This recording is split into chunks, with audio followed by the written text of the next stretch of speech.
Someone is watching you right now. Not in a creepy way, not from a distance lurking, but in the way that someone watches a person they want. Carefully, quietly, trying to figure out if the timing is right, trying to figure out if you are ready. And here's what I want to say to you before anything else. You may not know this person yet. Or maybe you do. Maybe they're already in your life and something between you two is unspoken, something electric that neither of you has named. But what I know, what I've seen over and over again in real women, real stories, real moments, is that someone is about to take a risk for you. A real one. Not a text message, not a like on your photo. A real risk. The kind where they think about you before they fall asleep. The kind where they're rearranging something in their life to make room for the possibility of you.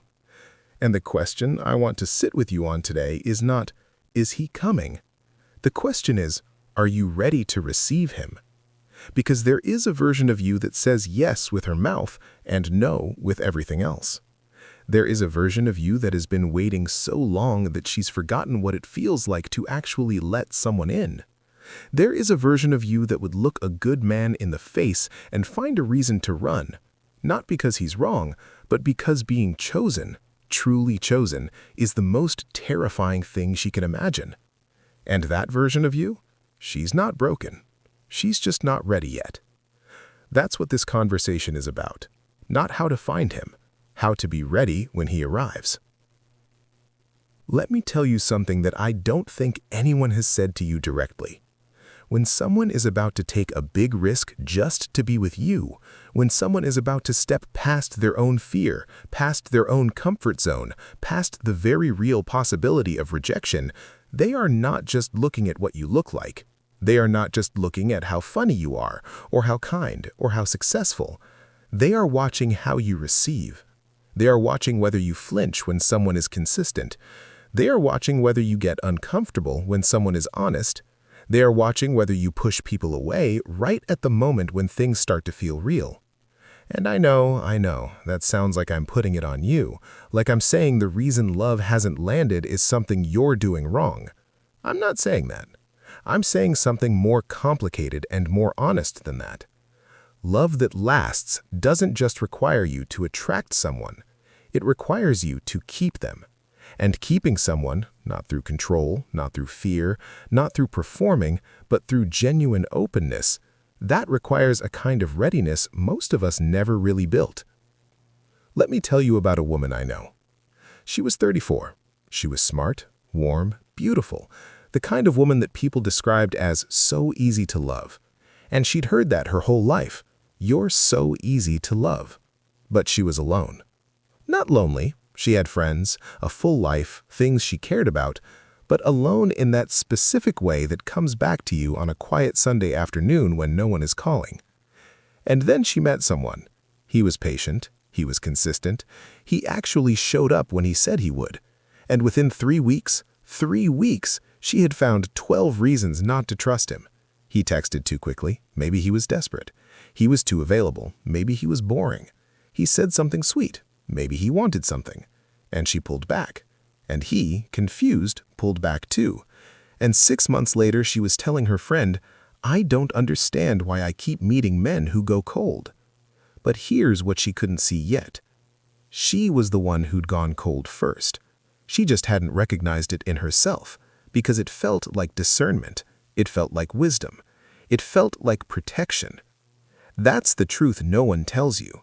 That sometimes the armor you built to protect yourself from pain is the same armor that keeps love from actually getting in. And if someone is about to take a risk just to be with you, if someone is gathering their courage, watching you, preparing themselves, the question is not whether they'll show up. The question is, when they do, when they knock on that door, will you open it? Or will you find a reason just in time to decide they were knocking wrong? Before I go deeper, I want to pause for a second and share something with you. Because so many people who find these videos come back and ask me, where do I start? What do I actually do with this? And I sat with that question for a long time, because a video can name the thing, but naming it and moving through it are two different things. And so I put together something called Ready for Your Soulmate, a 14-day journey to prepare your heart for divine love. It's not a magic formula. It won't make anyone appear.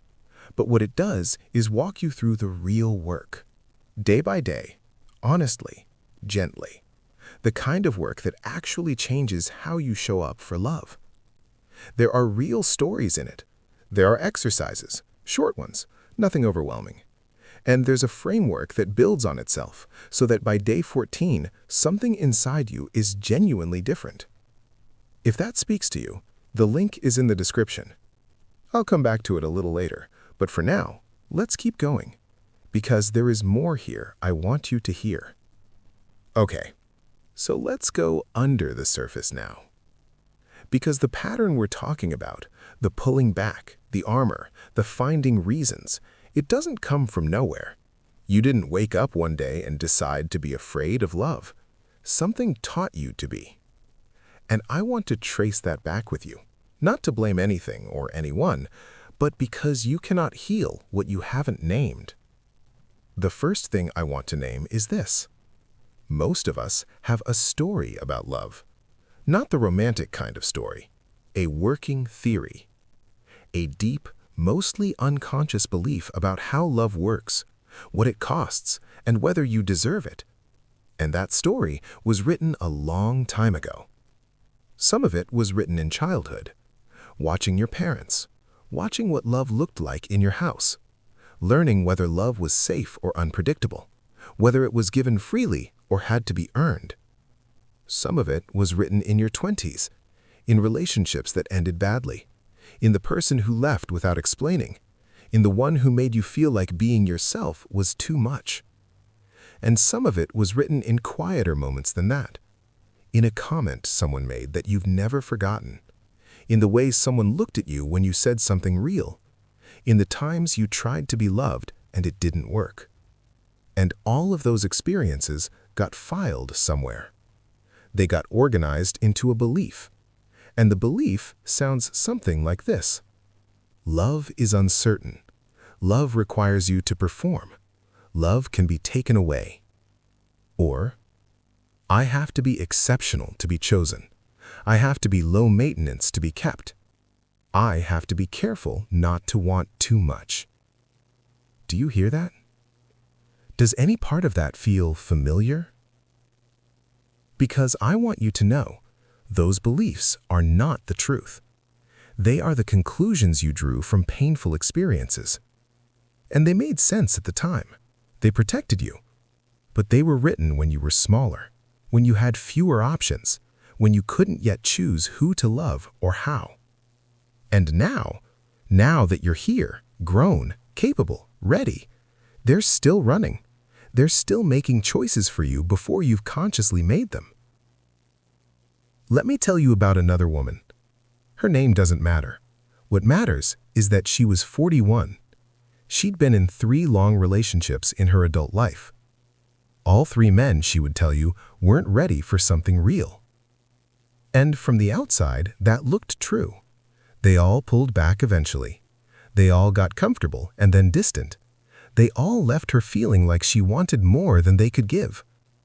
But when she finally sat with a therapist, really sat with it, she realized something that cost her a few quiet tears. She realized that every single time things got serious, she escalated the emotional stakes. Not dramatically, subtly. She would need more reassurance than usual. She would pull away slightly to see if he'd chase. She would bring up, "Where is this going?" at moments that weren't quite right. Not because she needed to know, but because the uncertainty had become unbearable. And the men, one by one, felt that pressure, felt the intensity of being tested without understanding they were being tested. And they retreated. And she interpreted that as, "See, they always leave. Love isn't safe." But the truth, the harder, more important truth, was that she was recreating the feeling of uncertainty because uncertainty was what she'd learned love felt like. That's worth slowing down on.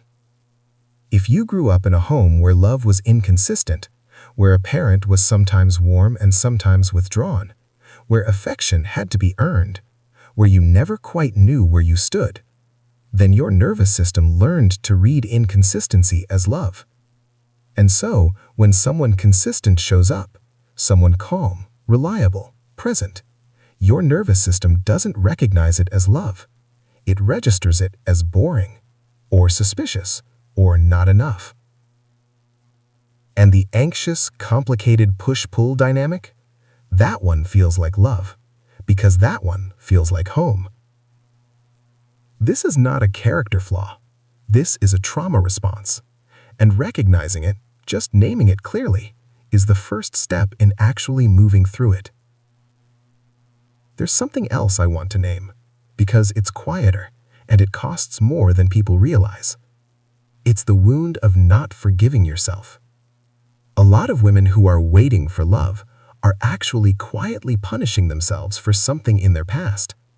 A relationship they stayed in too long, a choice they made that hurt someone, a time they weren't the version of themselves they're proud of. And somewhere, underneath the searching, underneath the dating apps and the hopeful conversations, there's a part of her that whispers, "You don't deserve the good thing. You missed your chance. After what you did, after how you were, why would someone whole and healthy want you?" And she doesn't say that out loud. She says, "I just haven't met the right person." But the right person could be standing right in front of her, ready to take a risk, ready to choose her, and she would find a way to make them leave before they got close enough to see the things she's ashamed of. That's the wound. Not the failed relationships, the belief that the failed relationships proved something about her worth. They didn't. They proved you were a human. They proved you were learning. They proved you were in circumstances that were complicated, with people who were sometimes not ready, and sometimes neither were you. That's not a verdict. That's just a life. And I want you to hear this. The person who is about to take a risk for you, the one gathering courage, making space, they are not looking for perfection. They are looking for real. And real includes the past. Real includes the parts you're not proud of. Real includes the version of you that got it wrong and learned from it and kept going. That version of you, she is worth choosing. Okay. I want to take a breath here with you, because we've talked about the wound, the armor, the stories running underneath. And I know that's a lot. I know it can feel heavy when you start to see the pattern clearly. But here is what I also know. Seeing it is not the same as being trapped by it. And I've seen women move through this. I've seen the actual shift happen. Not in a dramatic movie moment way, not a single conversation that fixed everything, but a real, gradual, honest shift. The kind that happens slowly and then all at once, where one day you realize, I'm not reacting the way I used to. I didn't pull back this time. I let him be consistent, and I didn't find a reason to ruin it. That is what I want to walk you toward. So let me describe two versions of the same woman. Not before and after, not broken and fixed, just where she is now and where she's going. The woman who is still in the wounded place. She dates from a place of scarcity. She says she wants love, but she approaches every potential relationship like a test she might fail. She is watching for red flags so intensely that she sometimes creates them. She is monitoring his behavior for signs of withdrawal before he's had a chance to even settle in. She is performing. She is doing the version of herself she thinks he wants, agreeable, easygoing, low drama, rather than just being herself and seeing what he does with that. She confuses anxiety for chemistry. She feels most alive in the moments of uncertainty. Will he text? Does he like me? Is this going somewhere? And slightly flat when things feel calm. And she hates that about herself. She doesn't want to be this way, but she doesn't yet know how to be different. And now, the other version, the woman who has done the work. Not perfectly, not completely, but enough. She dates from a different energy. Not a detached, cool, unbothered performance. Real groundedness. She still feels nervous sometimes. She still cares. But the nervousness doesn't run her. When he's consistent, she doesn't get suspicious. She gets grateful. When things are calm, she doesn't read it as the quiet before the storm. She reads it as safety. And here is the big one. She has stopped performing and started being honest. She says things like, "I really enjoy spending time with you. I want to keep getting to know you." Not games, not strategies, not testing whether he'll chase. Just honesty. And what she finds, and this is the part that surprises people, is that honesty attracts the right person. Because the right person doesn't need a game. The right person is looking for someone who will be real with them. And the ones who run from her honesty, those aren't her people. And she knows that now. She wasn't always able to let them go. But she knows it now. Let me say something here that might land a little harder. If consistency feels boring to you right now, if a man who texts when he says he will, who makes plans and keeps them, who doesn't make you feel like you're constantly on edge, if that feels flat, I want you to sit with that. Not as a judgment, as information. Because that feeling, that flatness, is your nervous system telling you it hasn't been rewired yet. It's still reading calm as boring, because it only knows how to feel alive in chaos. And I want to be gentle with you here, because I know that's not what you chose. You didn't choose to need chaos to feel love. But if it's true, and you can be honest with yourself, then that is exactly the thing worth working on. Because calm is not boring. Calm is what it feels like when someone is actually safe. Calm is what you've been calling boring because you've never had it long enough to know what it grows into. It grows into trust. And trust grows into the kind of love that is still there on a Tuesday evening, when nothing particularly romantic is happening, and you're just existing together. And it feels like the most natural thing in the world. That's real love. Not the spike and the crash. Not the obsession and the withdrawal. Not the high of wondering constantly if he really wants you. Real love feels like landing. And you can only land if you're ready to stop running. So let me tell you what the shift actually looks like. Not in theory, but in practice. It looks like a woman who used to cancel plans to seem busy, deciding to be available instead. Because she doesn't need to manage impressions anymore. It looks like a woman who used to say, "I'm fine," when she wasn't, learning to say, "Actually, something's been on my mind." It looks like a woman who used to date someone's potential, starting to see the actual person in front of her. Clearly, honestly, and making a choice from that. Not from who she hopes he'll become. From who he already is. It looks like a woman who used to feel desperate for validation, gradually building enough self-knowledge that she doesn't need him to tell her she's lovable. She knows she is. She can feel it in herself. And from that place, from that solid, quiet knowing, she doesn't chase. She doesn't perform. She doesn't audition. She simply exists, fully and honestly. And the right person recognizes her. Because she is finally recognizable. She is no longer hiding. And I want to tell you about a woman who made this shift. She was 29 and she'd spent most of her 20s in what she described as almost relationships. Almost committed. Almost in love. Almost enough. Men who were interested but never quite available. Men who made her feel like she was always just a little too much. And she'd internalized that. She'd started to believe the story. I want too much. I feel too much. I'm too much. But one night she was journaling. She told me the story herself. And she wrote the sentence. What if I'm not too much? What if I've just been giving myself to people who don't have room for much? And something shifted. Not in a magic moment. But that question stayed with her. And over the next several months, she started to notice the difference. She started to notice the men who had room, who leaned in when she was real, who didn't flinch when she was honest, and she started to choose them. Not because they were perfect, but because they had room. And in that room, she grew into something she hadn't been before. A woman who didn't feel like she was too much. A woman who felt like she was exactly enough. That's the shift. That's what becomes possible. This is exactly the kind of work we move through together in the 14-day journey I created, Ready for Your Soulmate. Each day has one focus, one honest look at one thing that might be standing in your way. The exercises are short, 5-10 minutes of real reflection, nothing overwhelming, but by the end of day 14, something in how you see yourself, how you date, how you receive, it's genuinely different. There are real stories in the book, women who were exactly where you might be right now, stuck, hopeful, frustrated, brave, and how they moved through it.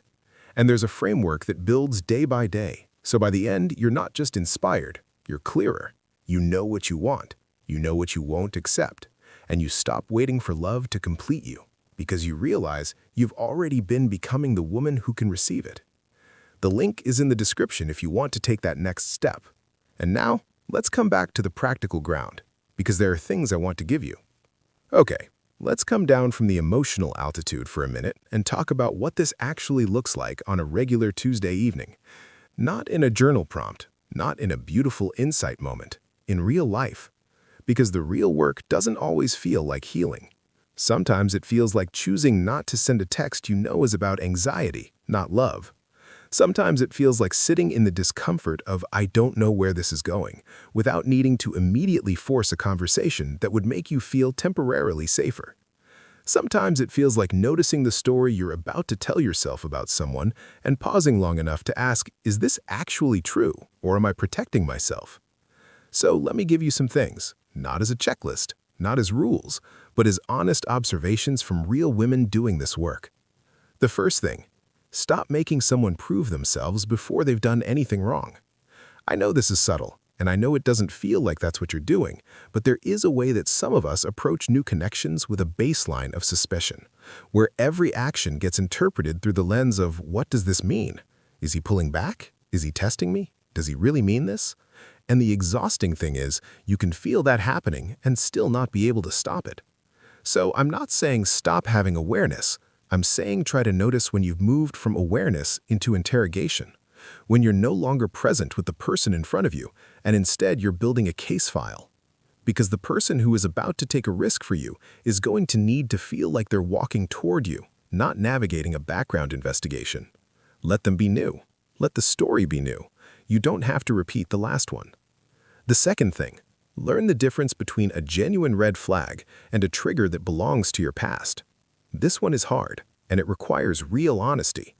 A genuine red flag looks like behavior that is consistently inconsistent, promises that don't match actions, disrespect when he's comfortable, the slow erosion of something you said you needed.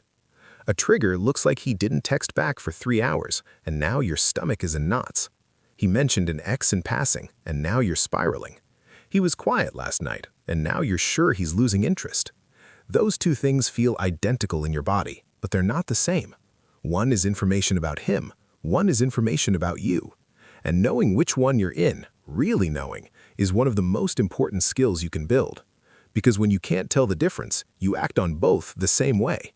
You pull back from things that are fine, you stay in things that aren't. The work is learning to slow down enough to ask yourself honestly, is this something he's doing or something in me that got activated? And then responding from clarity, not from the middle of the spike. The third thing, stop rehearsing heartbreak. I want you to think about something. How much time, in an average week, do you spend imagining that something is going to go wrong? How often, even when things are good, does part of your mind start preparing for the ending? He's being sweet, but how long will that last? This feels real, but I've felt that before. I like him, but I probably shouldn't let myself. That's heartbreak rehearsal, and it is designed to protect you. But what it actually does is keep you from being fully present in the thing that is actually happening. It keeps you from the joy. It keeps you from the building. And sometimes it creates the distance that eventually becomes the ending you were trying to prevent. I want to ask you something that might feel a little uncomfortable. What would it look like to let something be good without needing to already know how it ends? What would it look like to feel hopeful and not immediately punish yourself for feeling hopeful? Because hope is not naivety. Hope is not the absence of discernment. Hope is choosing to be present with what is real right now, rather than outsourcing your experience to an imagined future. You are allowed to hope. You are allowed to like someone without it being a liability. The fourth thing, let your standards be about values, not performances. There is a version of having standards that is actually just a long, detailed list of auditions that almost no one can pass. He has to be this tall. He has to text a certain way. He has to love this kind of music. He has to be at this level of success. He has to have figured out his whole life. And I'm not saying standards are wrong. I'm saying, what are those standards for? If they're for protection, that's worth looking at. Because the real questions, the ones that tell you whether someone is actually good for you, are different. Is he honest? Does he take responsibility for his own behavior? Does he make you feel safe to be yourself? Does he follow through? Does he treat people, all people, not just you, with basic decency? Does he have the capacity to grow? Those are the questions, not the audition criteria. Because the man who checks every box on your list can still not be safe to love. And the man who doesn't perform perfectly can still be exactly the kind of person who will show up for you in ways that matter. Let the real things matter and release the performance criteria. The fifth thing, and this one is the quietest, but maybe the most important. Do the work when no one's watching. The healing doesn't happen in the videos you watch. It doesn't happen in the conversations you have with your best friend. It doesn't even happen in the insights you have at 2 a.m. when everything suddenly feels clear. The healing happens in the choice you make on a Thursday morning when you feel the urge to do the old thing and you don't. When you feel the pull to text him something that's really about anxiety and you put your phone down and sit with the feeling instead. When you feel the urge to manufacture drama because things have been quiet and you choose to trust the quiet instead. When you feel the voice that says you're too much and you don't agree with it this time. That's where the healing lives, in the small, unglamorous, unwitnessed moments when you choose yourself differently than you used to. No one sees those moments, but they accumulate. They build the version of you who can finally open the door when someone knocks, that you can start with today. I want to be honest with you before we close. This work is not easy, and I don't want to wrap it in something prettier than it is. There will be days when you feel like you've made progress, and then something happens. A text, a silence, a memory, a song, and you're right back in the old feeling. And you'll wonder if you've learned anything at all. You have. The difference is that now you'll recognize where you are faster. I want to thank you, not in a placeholder way, genuinely. You've been here for almost 30 minutes, and most of what we talked about wasn't comfortable. It asked you to look at things that are easier to leave in the dark. The armor, the stories, the rehearsed endings, the love you've been afraid to receive. You stayed anyway. That means something. That's not nothing. That is actually the first evidence of what I've been talking about. You choosing, intentionally, to look at something instead of scrolling past it. That's the work. Even that small thing. So, I want to leave you with this. Not a promise, not a guarantee. Just the truth as clearly as I know how to say it. You are not behind. You are not too late. You are not too much or too little or too damaged or too complicated. You are a woman in the middle of becoming something real. And the person who is about to take a risk for you, whether they're already in your orbit or still on their way, they are not looking for the finished version. They are looking for you. The one who keeps showing up. The one who keeps trying. The one who stayed with this conversation for 30 minutes on a day when she could have done something easier. That person. That is who they are coming for. So stop asking if you're ready in the way that means perfect. Start asking if you're ready in the way that means honest. Because honest is ready enough. Honest is how love actually begins. And you have always been worth the risk. You'll catch yourself in the spiral earlier. You'll know the name of what's happening, and knowing the name gives you a choice you didn't have before. There will also be days when the loneliness is real. Not the social kind, not, I wish I had plans tonight. The deeper kind, the 3 a.m. kind, The watching a couple hold hands kind. The kind that finds you in the most mundane moments. Grocery shopping, driving home, washing dishes, and just sits there with you. And I want you to know that I'm not going to tell you that's beautiful. It's not always beautiful. Sometimes it's just hard. And you are allowed to let it be hard. You are allowed to grieve the timeline you imagine for yourself. You are allowed to feel the weight of still being here, still waiting, still becoming. That's real. That's human. And none of that means something is wrong with you. But here's what I also know, and this is the part I need you to hold on to. The women I've watched do this work, the ones who've moved through the armor and the patterns and the stories and the grief, they do not come out the other side just finding a partner. That happens too, often. But what they come out with first is something quieter and more durable. They stop being afraid of themselves. They stop scanning every new person for evidence of the old pain. They stop building cases before the verdict is even in. They stop rehearsing endings before the story has begun. They start recognizing the things that are actually good. They start trusting themselves, their instincts, their judgment, their worth, in a way they never quite had before. And from that place, from that solid, real, unperformed place, they let someone in. Not perfectly, not all at once, but actually in. And the love that comes from that place is different. It's not the love that makes you feel like you're always on the edge of losing it. It's the love that holds. The kind that, even on the hard days, doesn't require you to earn it. The kind that says, I see you, all of you, and I'm still here. That's what you're building toward. Not by finding the right person, by becoming the version of yourself who can actually be found. And I want to say something here about the person who is about to take a risk for you, because we started there. Someone is watching you. Someone is gathering courage. Someone is making room. They don't need you to be healed. They don't need you to have figured everything out. They don't need the final version of you. But they do need you to be honest. They need you to feel you leaning in, not bracing. They need to feel that when they take that risk, when they say the thing, make the move, choose you out loud, there is someone there who will stay. Not permanently secured, not committed before anything has been built, but present, open, real. That's what they need. And that's what this work is building. Not a better performance, a more honest presence. And that's worth everything.